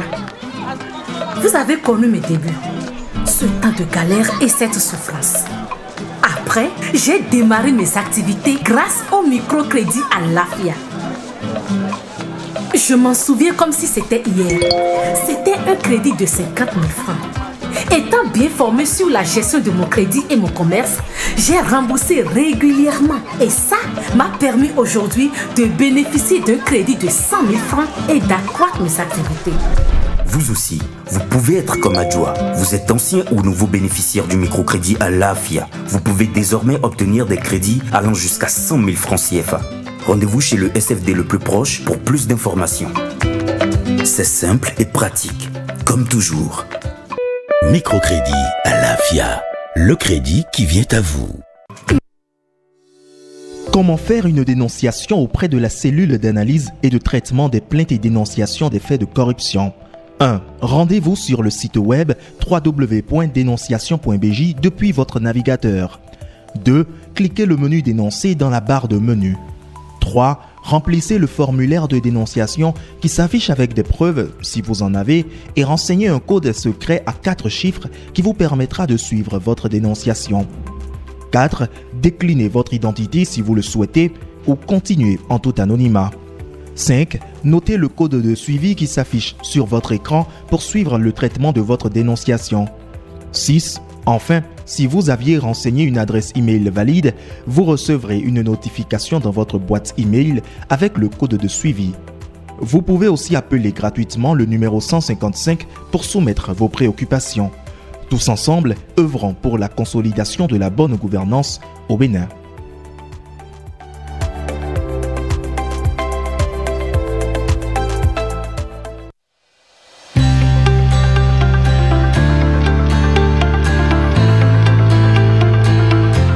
Vous êtes une femme béninoise. Vous disposez d'une compétence avérée. Inscrivez-vous dans la base de données des compétences féminines du Bénin, un creuset exceptionnel de promotion des femmes du Bénin. Le compendium des compétences féminines du Bénin, c'est quoi? Une application dynamique dotée d'une base de données centralisée et renseignée à partir des informations liées aux inscriptions des femmes sur la plateforme. Elle a pour but de révéler et promouvoir les compétences féminines existantes dans tous les secteurs et sur l'ensemble du territoire national et à la diaspora. Quels sont les objectifs de la plateforme? Renforcer la visibilité, la participation et le leadership des femmes dans la gestion des affaires publiques et privées en révélant et en promouvant des compétences féminines existantes dans tous les secteurs, aussi bien sur l'ensemble du territoire national que dans la diaspora. Fournir des informations utiles aux présidents des institutions de l'État, aux autorités politico-administratives, aux partis politiques, pour le recrutement, la nomination ou la représentation des femmes. Identifier les secteurs où les femmes sont sous-représentées afin d'inciter à la prise de mesures correctives dans le sens de l'équité et de la justice sociale. Promouvoir des cadres d'échange entre les femmes leaders d'une part et d'autre part entre les femmes leaders et les femmes à la base communautaire. Favoriser le réseautage entre les femmes pour assurer la veille et le plaidoyer. Qui peut s'inscrire? Les femmes de l'administration publique, les femmes du secteur privé, entreprises et sociétés, les femmes universitaires, les femmes des organisations de la société civile, OSC, les femmes des organismes et institutions internationaux, les femmes au niveau communautaire, associations et groupements féminins, les femmes de la diaspora, les femmes leaders politiques. Quels sont les critères d'inscription? Justifier de sa compétence dans un domaine donné et disposer d'un numéro d'identification personnelle, NIP. L'inscription sur la plateforme est libre et gratuite. Comment s'inscrire? S'inscrire ou se faire inscrire directement en ligne sur la plateforme en tapant sur le lien suivant: lescompétencesfemmesbénin.social.gouv.bj. Remplissez tous les champs obligatoires du formulaire d'inscription, puis cliquez sur Enregistrer. Vous recevrez ensuite un mail de notification avec lien et code d'activation. Vous faites l'activation du compte avec le code envoyé dans votre mail. Ensuite, remplis les informations relatives aux qualifications, expériences, publications et références. Il ne s'agit pas d'un recensement des femmes. Le compendium vise à faire la promotion de la femme dans tous les domaines de la vie publique, économique, politique et socio-culturelle.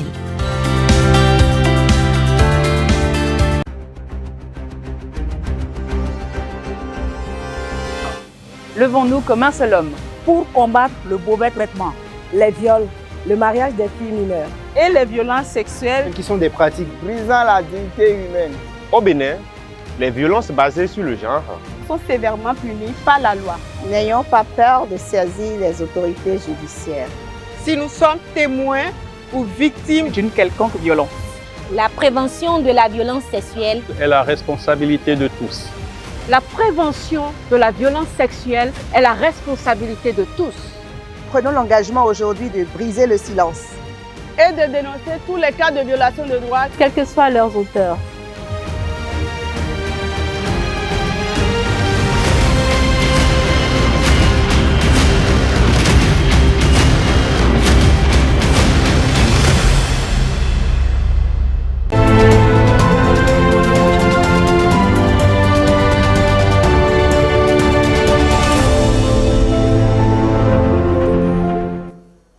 Mesdames, Messieurs, bienvenue au débat matinal. Aujourd'hui, nous parlons du volontariat. Est-ce que le volontariat pourrait être, nous vous avons d'abord posé la question, est-ce que le volontariat pourrait être, peut-il conduire à l'épanouissement professionnel des jeunes?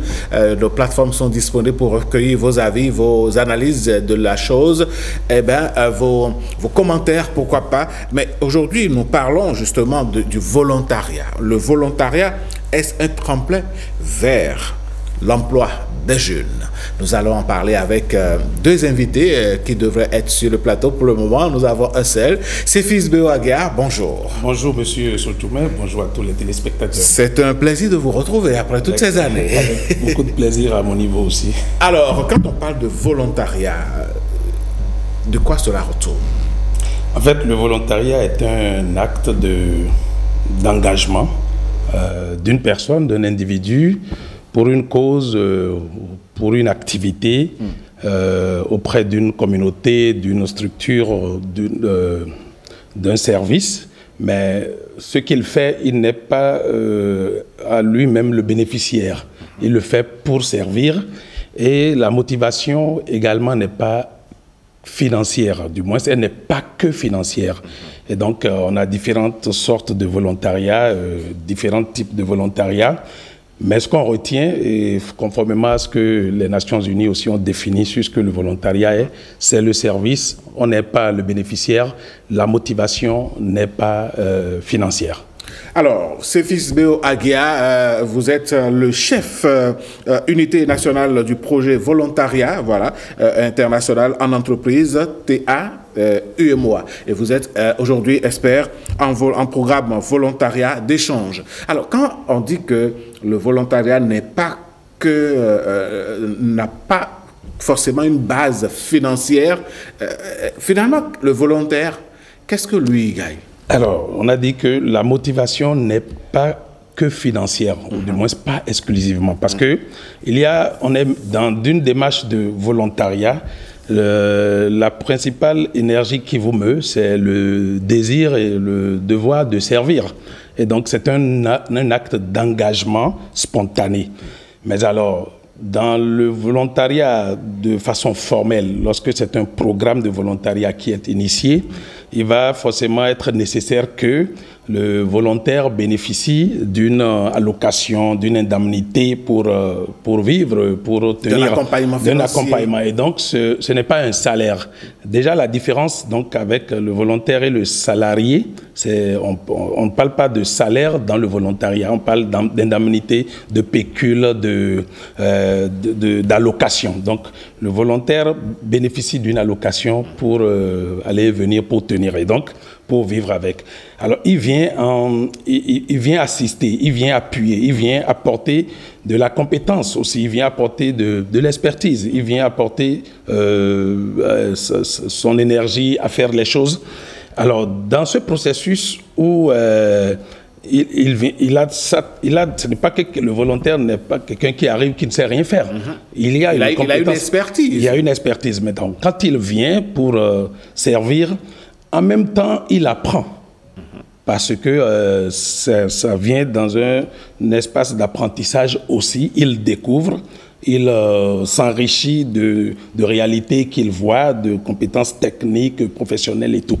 Et c'est pour ça, donc quand vous faites le lien, parce que vous le demandiez, vous posez la question dans l'introduction, en quoi est-ce que le volontariat peut être utile pour conduire à l'épanouissement professionnel. Donc, en dehors de ce que le volontariat conduit à l'épanouissement personnel de celui qui s'engage, qui découvre, qui s'améliore, c'est que cela lui permet de s'enrichir professionnellement, d'acquérir de nouvelles compétences. Pour ceux qui démarrent une carrière, pour ceux qui sont des primo-demandeurs d'emploi, ceux qui sont en train de rechercher une position professionnelle et tout, le volontariat vient comme un outil de renforcement de l'employabilité. C'est améliorer le profil professionnel de l'intéressé, le préparer à une carrière. Et donc, quand il s'enrichit, il est bon, son profil est bonifié. Lorsque, alors, sur son CV et tout, on constate qu'il a fait ce parcours. Il a un plus. C'est intéressant parce que, en général, peut-être les structures qui l'ont accueilli pour être volontaire peuvent le recruter, ou il y a des offres dans les domaines où il a pu servir.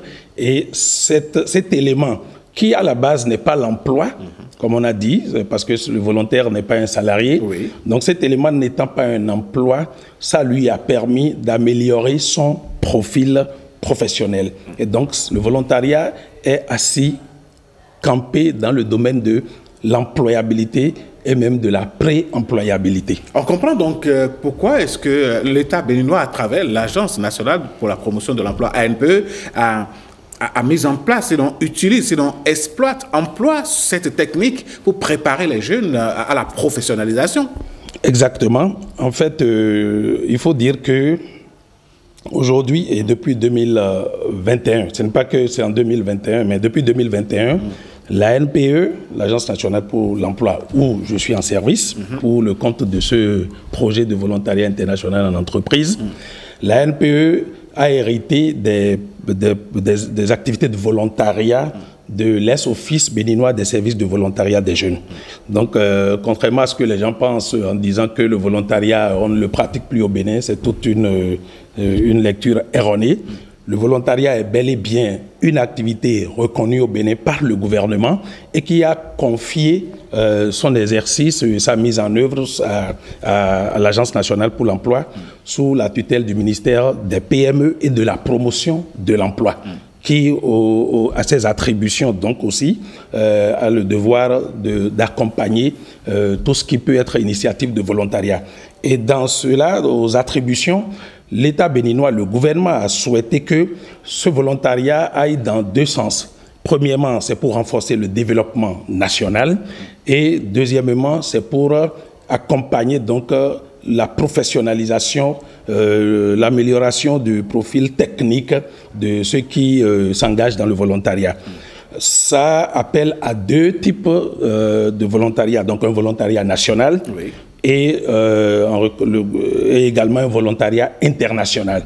Donc le volontariat national, pour ce qui est envisagé avec l'étude, en fait le document de stratégie que la NPE a conçu dans ce cadre appuyé par l'Union africaine et différents partenaires, ce volontariat va permettre, ça va être un programme qui permettra aux jeunes béninois au plan national de s'engager pour servir, pour soutenir le développement national à la base. Mais au niveau international, et c'est ce qui va être intéressant. Oui, allez-y. Au niveau international, il y a une expérience, ou du moins des expériences qui se font. Il y a un partenariat que la NPE développe avec France Volontaire, par exemple, qui est une plateforme, la principale plateforme, l'opérateur français du volontariat international.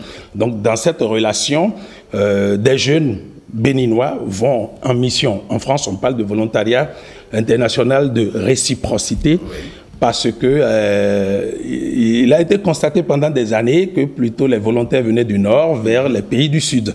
Bon, les problèmes ne sont pas que... Le contraire n'était pas trop possible. Voilà, mais depuis une dizaine d'années, la partie française et bien d'autres acteurs qui promeuvent la réciprocité se sont engagés pour qu'il y ait également des départs du Sud vers les pays du Nord. Donc on a, depuis que cette expérience est en cours, plus d'une centaine de jeunes béninois qui ont pu bénéficier de ces programmes.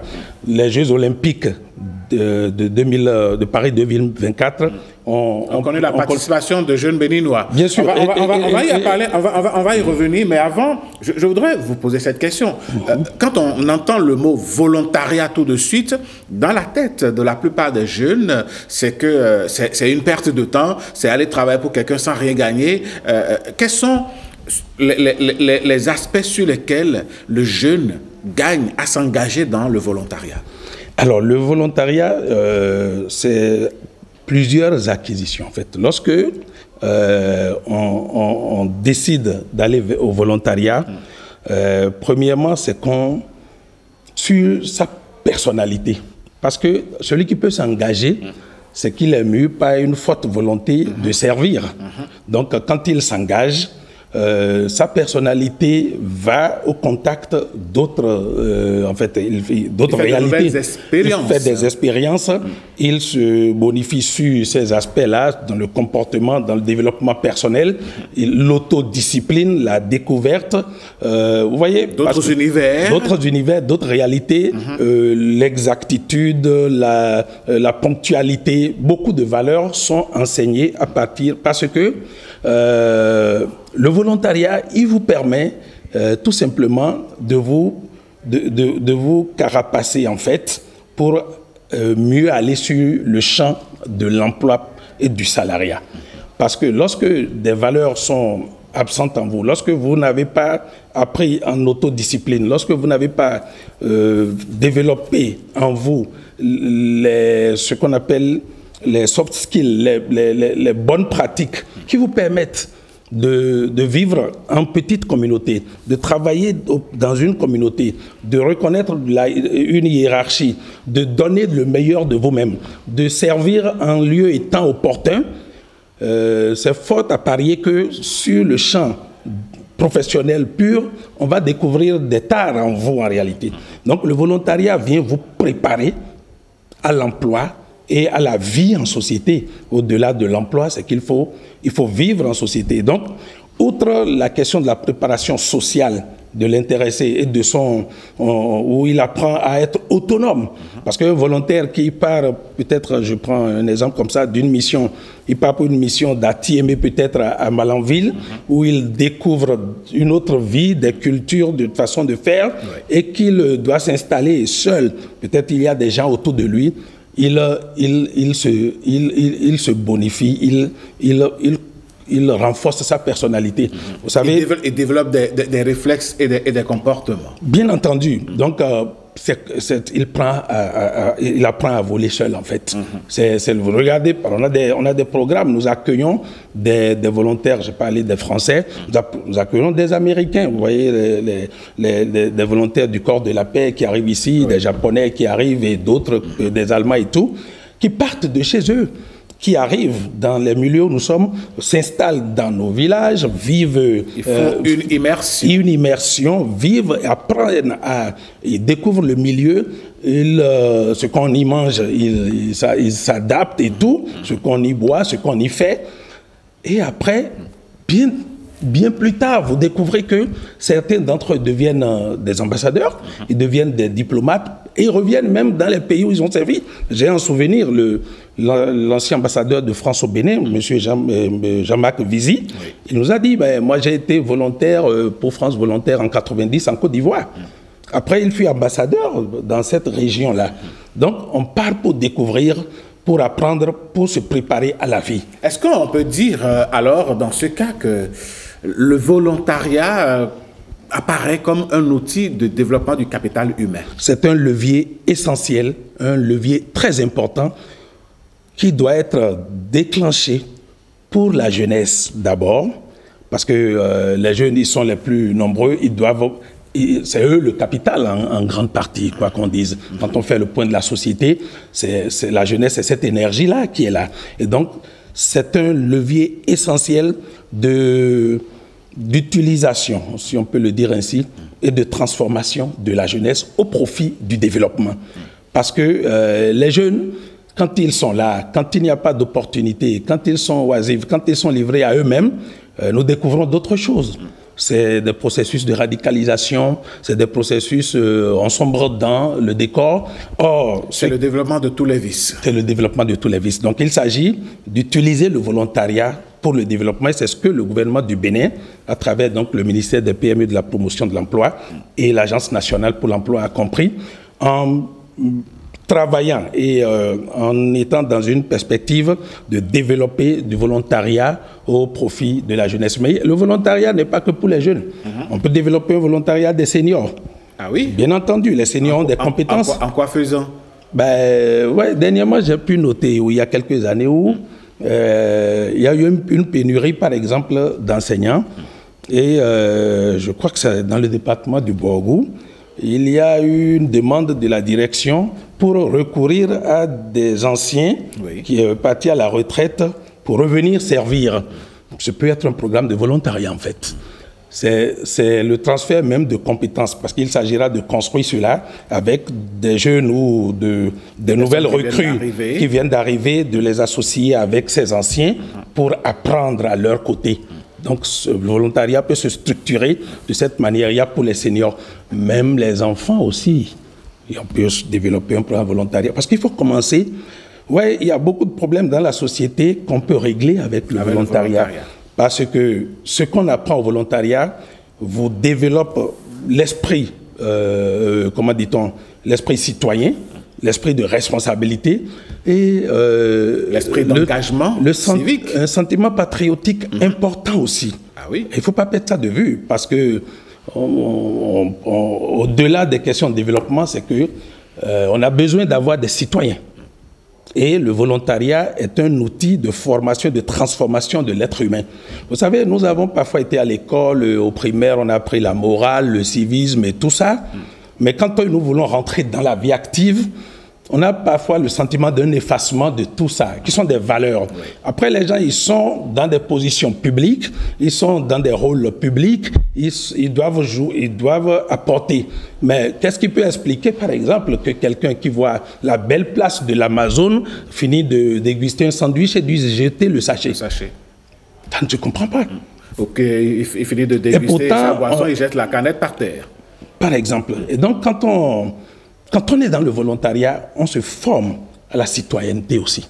On se forme à la responsabilité et ces petits comportements, en dehors de tout ce que ça apporte au plan professionnel et tout, vous préparent à avoir une citoyenneté responsable. Fils Beoagia, est-ce qu'il pourrait y avoir une différence entre une personne qui est passée par le volontariat pour aboutir à un emploi salarié stable et réel, qu'une personne qui n'est pas passée par le volontariat, qui a eu son diplôme, qui a fini et puis qui a obtenu un emploi direct? Il y a quand même un bonus, parce que le volontariat vous développe en vous la résilience. J'ai parlé de beaucoup de valeurs, mais c'est un bonus, il faut dire ça, c'est un élément bonifiant pour celui qui a fait le volontariat. Lorsque peut-être ses collègues sont en tension ou peut-être nerveux et tout, parce qu'il y a un conflit qui apparaît, les soft skills, les capacités qu'il a développées ou qu'il a apprises lui permettent, lui, de s'élever et de régler les éléments, en fait, de se mettre au-dessus de la mêlée et d'avoir le recul qu'il faut parce qu'il sait que dans un espace professionnel, dans un espace de vie, il faut développer cette hauteur-là, ce détachement et faire en sorte d'être un vecteur de la cohésion, un vecteur de la paix, un vecteur de l'harmonie.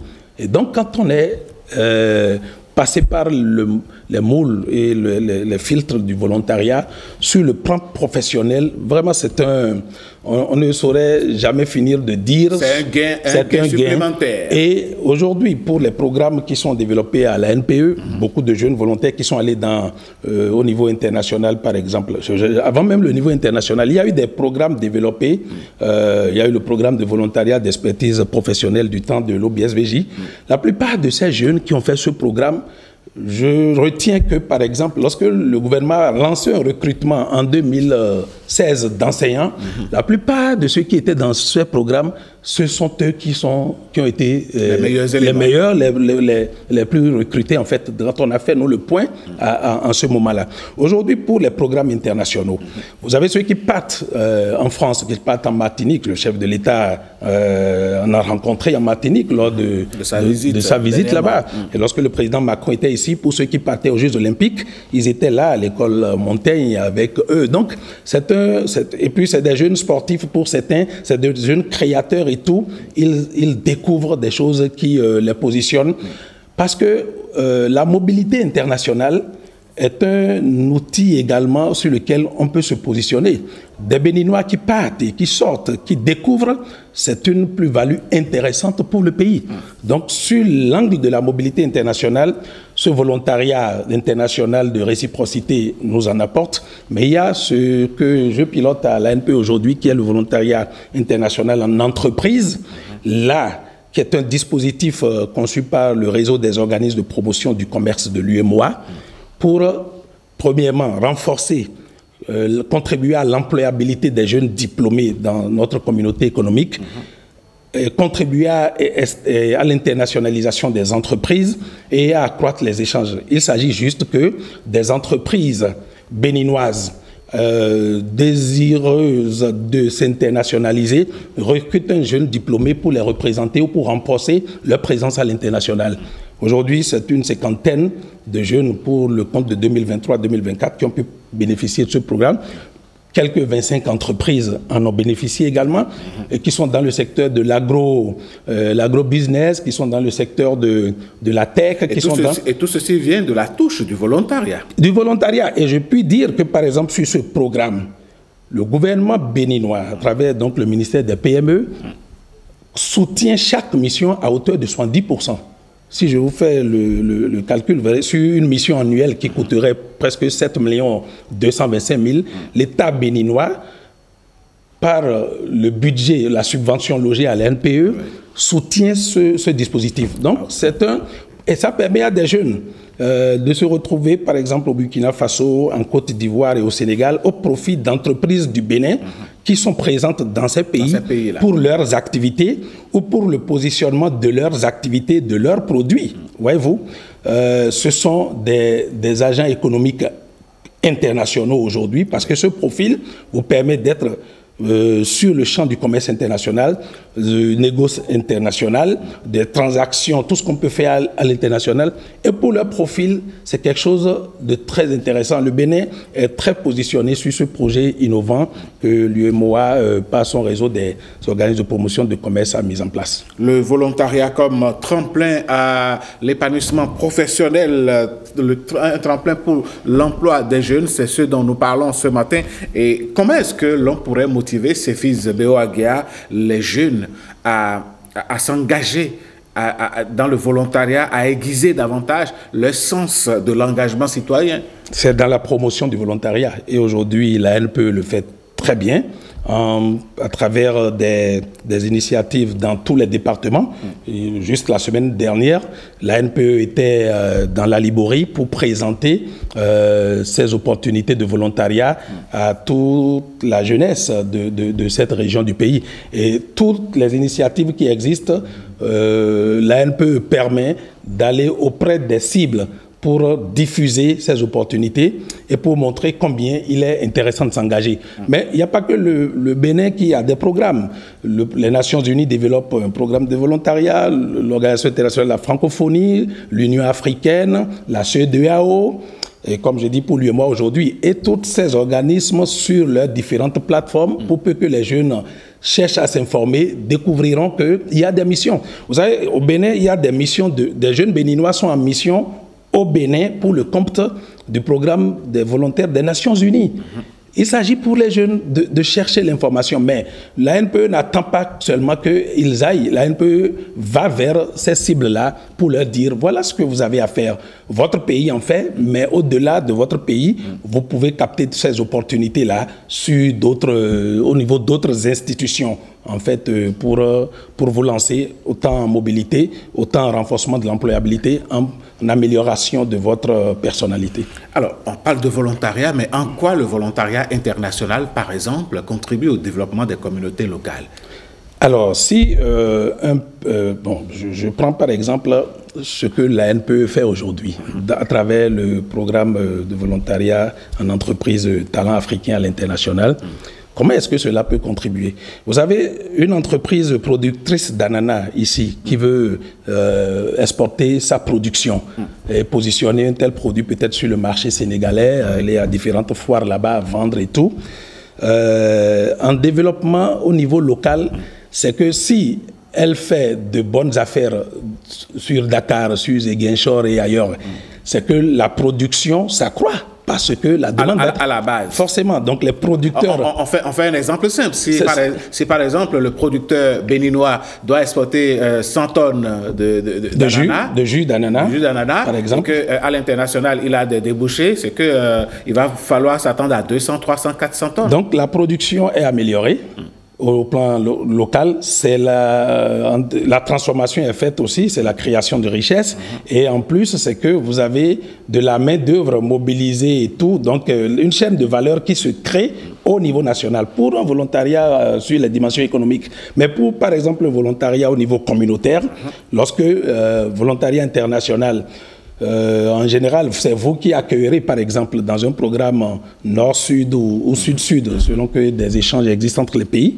Et donc, ce volontariat permet que d'autres arrivent chez vous. J'ai cité ceux que nous accueillons, qui sont auprès des communautés. On a eu des enseignants, par exemple, américains, qui nous ont fait de la physique, qui nous ont fait de l'anglais et tout, et certains qui sont dans le domaine agricole, certains qui sont dans le domaine de l'accompagnement de la petite enfance et tout.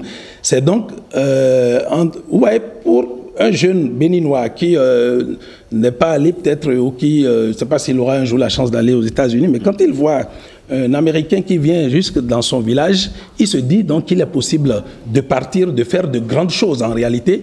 Et quand il a ce Français ou cet Américain ou cet expatrié qui arrive chez lui, il se dit, mais il vit comme lui aussi est bonifié, il est transformé. Il se dit, je peux faire de grandes choses, moi aussi. Et le service de ces personnes qui arrivent en volontariat, au plan dans le secteur de l'éducation, de développement agricole, de la cohésion sociale, du développement sportif et tout, de renforcement de capacité, des groupements de femmes, des communautés, il y a forcément une plus-value importante sur ce segment-là. C'est fils Béaouguia, tout ça c'est bien, tout ça c'est bien beau, tout ça, ça apporte forcément un plus, mais toute médaille ayant son revers, comment est-ce que l'on fait pour éviter de partir du volontariat et de tomber dans le volontourisme? Bon, le volontourisme, en fait, il y a aussi dans un positionnement de volontariat, un volontariat éco-citoyen qui peut permettre de volontariat qui permet de la découverte. Il y a cela. Mais je vois bien ce que vous êtes en train de dire en termes de volontariat qui laisse sa mission, voilà, donc les valeurs sont dévoyées, on va des côtés où il ne faut pas du tout aller. Eh bien, il s'agit d'encadrement. La première chose, c'est d'encadrer en fait. Et alors, ce que ça appelle, en tout cas, par exemple, pour nous au Bénin, c'est d'aller à la loi, par exemple, sur le volontariat. Tous les États qui nous environnent ont une loi sur le volontariat. Nous, on n'a pas encore franchi le pas, mais je sais qu'un processus s'engage progressivement à partir du document de stratégie que nous avons élaboré au niveau de la NPE avec l'appui de l'Union africaine pour que ce volontariat, le volontariat soit encadré. Pour dire le statut, les dérives. Le statut du volontaire, par exemple, qu'il soit national, international, qu'il parte de chez vous, qu'il arrive chez vous, quel est le mécanisme de suivi, quelles sont les structures qui regardent, quel est le point de statistique qu'on a sur une présence de volontaires dans un pays, quelle est la collaboration qu'on a avec les organismes internationaux qui développent des programmes de volontariat, ou les collaborations bilatérales ou les coopérations bilatérales qu'on a avec des pays. Donc, ça vient encadrer le volontariat. Mais, vous avez dit, pour les revers, il y a toujours qu'il faut travailler. Tout est question de défi dans tous les domaines de la vie. Vous n'avez jamais parfois les choses à 100%. Mais ce que je retiens pour l'image du Bénin, vous savez, pour les jeunes béninois qui partent en mission à l'étranger, nous sommes très félicités. Vous avez le retour tous rentrent en fin de mission. Il y en a pas qui tombent dans... Cela n'est jamais arrivé, contrairement à d'autres. Cela n'est jamais arrivé. Les Béninois sont très appréciés. Et après, c'est des gens qui bénéficient de, comment dit-on, de bourses diverses, de formations et tout, à la suite de leur mission, même d'emploi à l'étranger, en fait. C'est vrai que la clandestinité peut les tenter, mais quel travail vous faites pour éviter ça? C'est un travail de formation, parce qu'avant une mission, il y a ce qu'on appelle la formation de pré-déploiement, où vous, je peux dire en griffe, on inocule les valeurs parce que c'est de cela qu'il s'agit, et de positionner le jeune sur l'avenir. Monsieur, si vous partez, imaginez tout ce que vous gagnez à avoir un visa qui vous permet de partir. Parfois, les gens prennent la mer. Nous, on n'est pas dans l'immigration clandestine. Les gens, ils prennent la mer pour partir. Vous avez la chance de partir dans une mission. C'est l'image de votre pays. De façon légale. De façon légale, régulière, avec un peu d'accompagnement financier. Le pays, on prend les billets d'avion. Parce que tous ces programmes dont je parle, les jeunes ne déboursent pas un rond. Ah oui, il faut, au plan international, il faut le dire. Un seul rond, les jeunes ne déboursent en réalité. Pour ce que le Bénin fait aujourd'hui, à travers la NPE, il n'y a pas un seul rond. Et donc, l'image que nous avons quand même, c'est que ces jeunes rentrent, tous, quand ils finissent leur mission. Quand peut-être ils ont flairé des opportunités là-bas, ils rentrent. Et ils refont des processus formels de retour. C'est plus facilité, parce que pour peu que vous ayez séjourné avec les comportements qu'il faut, vous vous donnez des chances pour peut-être des carrières internationales, soit dans le pays où vous aviez été ou ailleurs. Parce que avoir été en mobilité, pour une fois, c'est intéressant. Vous voyez? Donc, ces revers, on travaille à les amoindrir. À les amoindrir, voilà. D'accord. Allez, on retient tout simplement que le volontariat n'est pas une fiction.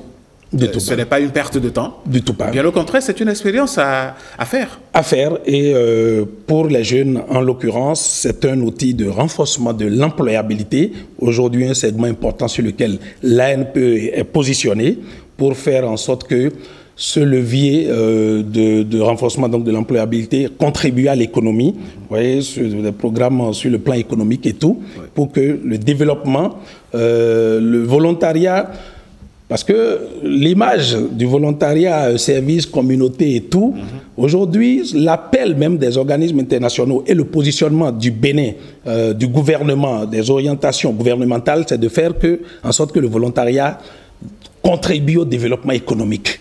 Et ça, c'est très important. Au-delà du service, c'est le développement économique. Et qui dit développement économique, donc dit forcément employabilité, emploi, création de richesses et tout ce que nous aurons en plus-value pour le progrès de notre pays.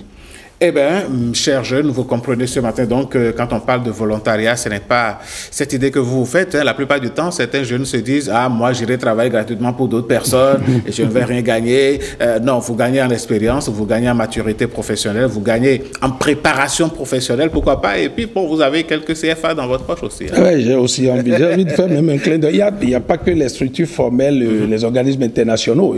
Beaucoup d'associations, beaucoup d'ONG développent des programmes nationaux. Les jeunes aussi peuvent déjà, parce qu'il faut aller faire aussi cet exercice. On a une association qui veut sensibiliser les élèves d'une école comment dit-on, à la prise en charge du cadre de vie. Il faut être cet agent sensibilisateur. Donc, il y a une reconnaissance qu'on fait aussi à toutes ces associations, à tous ces organismes qui contribuent au développement. Et au Bénin, la NPE, en pilotage avec le programme des Nations Unies, la plateforme nationale des organismes que Hubert Mébédi est à l'écoute et qu'il recevra la facture de la DRP, puisque va passer tout le temps à parler de ANPE. Je suis à la NPE. Oui, allez-y, l'État béninois fait beaucoup de choses dans ce secteur de volontariat. Il y a des initiatives qui décollent là et qui vont être très intéressantes. Pour ce qui se fait déjà, vous avez pu savoir. Et donc, le volontariat, c'est un outil de développement. Tout bonnement. Eh bien, on n'en dira pas plus. C'est Fils Béo Aguia. Si vous avez un mot à l'endroit des jeunes béninois, des jeunes béninoises, et surtout, comment est-ce qu'ils font pour avoir les informations et qu'est-ce qu'ils gagnent désormais à partir de cette émission à s'engager dans le volontariat comme mot de clôture? C'est que les jeunes s'engagent. L'oisiveté est mère de vice. Et il ne faut pas penser que s'engager, c'est une perte de temps. Bien au contraire, dans le milieu où nous sommes, les associations, on peut partir soi-même, on peut prendre des initiatives, parce que en prenant ces initiatives, on se révèle en réalité. Pour peu qu'on mobilise les jeunes dans sa communauté pour nettoyer le centre de santé ou tout autour, c'est des initiatives qu'on prend. Balayer sa rue tout simplement. Hebdomadairement ou bien 2 fois par mois, organiser les jeunes du quartier. Spontanément à faire ces choses. on se rend utile à soi-même et à la communauté. Victor Hugo dit que chaque enfant qu'on enseigne est un homme qu'on gagne. Mais c'est qui l'homme qu'on a gagné? On ne s'est jamais posé la question. C'est celui qui est devenu utile à lui-même et à sa communauté. C'est la société qui gagne. Et le volontariat est très positionné sur ce segment pour faire des personnes et des jeunes et de tout ce que ça peut contribuer à transformer cet outil de transformation pour qu'il soit plus tard quelqu'un de gagné pour lui-même et de gagné pour la nation et pour toute la communauté. Eh bien, c'est fils Béo Agia, je suis sûr et certain que les jeunes qui nous ont suivis dans ce débat, disons dans cet entretien beaucoup plus, ont gagné quelque chose ce matin et ont compris certainement un autre sens, pour ceux qui ne le savaient pas, un autre sens du volontariat. Et ils peuvent se rapprocher, je permettez toujours, de toutes les antennes de la NPE dans tous les départements. Pour chercher à s'informer. Et même dans toutes les mairies aussi. Bien, dans toutes les mairies, vous avez des unités locales de promotion de l'emploi dans toutes les mairies, vous avez les antennes de la NPE dans tous les départements, et donc il s'agit de se rapprocher d'eux, parce qu'on a un défaut, c'est aller chercher l'information. Ouais. Mais comme je dis, la NPE ne fait pas que dire venez. La NPE va vers ces cibles-là. Il y a des rencontres qui s'organisent dans les établissements de formation universitaire où il y a un besoin de profil technique, par exemple, pour différents projets. On fait cette démarche-là pour permettre à ce que l'information... Et qui parle d'ANPE parle également du gouvernement béninois. C'est un bras opérationnel du gouvernement béninois, de l'exécutif béninois, qui fait quand même beaucoup pour les jeunes et qui voudraient faire davantage. C'est Fils Béoaga, vous êtes le chef unité nationale du projet volontariat international en entreprise UMOA. Vous êtes au niveau de l'ANPE, l'Agence nationale pour la promotion de l'emploi, ou l'Agence nationale pour l'emploi, voilà. Et merci d'être passé, donner toutes ces informations. On connaissait Céphise le politicien, maintenant on connaît le Céphise le technicien, voilà. Allez, bonne journée à vous, mon cher ami. On se retrouve très prochainement. Mesdames, Messieurs, voici le tapis qui va installer le dernier acte de cette émission, la revue de presse.